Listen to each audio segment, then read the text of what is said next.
It was the design of Angelo Ricci and Joe Chanek and Manuel Silva to call on the terrible old man. This old man dwells all alone in a very ancient house on Water Street near the sea and is reputed to be both exceedingly rich and exceedingly feeble, which forms a situation very attractive to men of the profession of Messrs. Ricci, Chanek, and Silva, for that profession was nothing less dignified than robbery. The inhabitants of Kingsport say and think many things about the terrible old man, which generally keep him safe from the attention of gentlemen like Mr. Ricci and his colleagues, despite the almost certain fact that he hides a fortune of indefinite magnitude somewhere about his musty and venerable abode.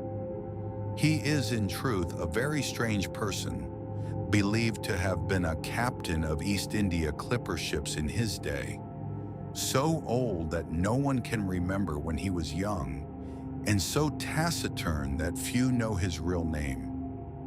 Among the gnarled trees in the front yard of his aged and neglected place, he maintains a strange collection of large stones, oddly grouped and painted, so that they resemble the idols in some obscure Eastern temple.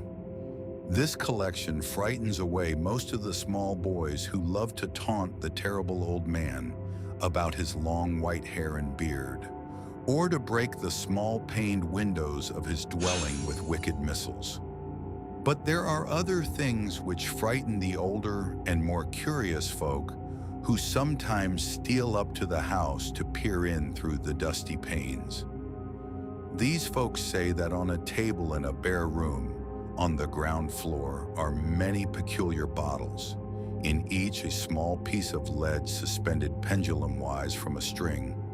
And they say that the terrible old man talks to these bottles, addressing them by such names as Jack, Scarface, Long Tom, Spanish Joe, Peters, and Mate Ellis, and that whenever he speaks to a bottle, the little lead pendulum within makes certain definite vibrations as if in answer. Those who have watched the tall, lean, terrible old man in these peculiar conversations do not watch him again. But Angelo Ricci and Joe Chanek and Manuel Silva were not of Kingsport blood. They were of that new and heterogeneous alien stock which lies outside the charmed circle of New England life and traditions. And they saw in the terrible old man merely a tottering, almost helpless graybeard who could not walk without the aid of his knotted cane, and whose thin, weak hands shook pitifully. They were really quite sorry in their way for the lonely, unpopular old fellow whom everybody shunned and at whom all the dogs barked singularly. But business is business, and to a robber whose soul is in his profession, there is a lure and a challenge about a very old and very feeble man who has no account at the bank, and who pays for his few necessities at the village store with Spanish gold and silver minted 2 centuries ago. Messrs. Ricci, Chanek, and Silva selected the night of April 11th for their call.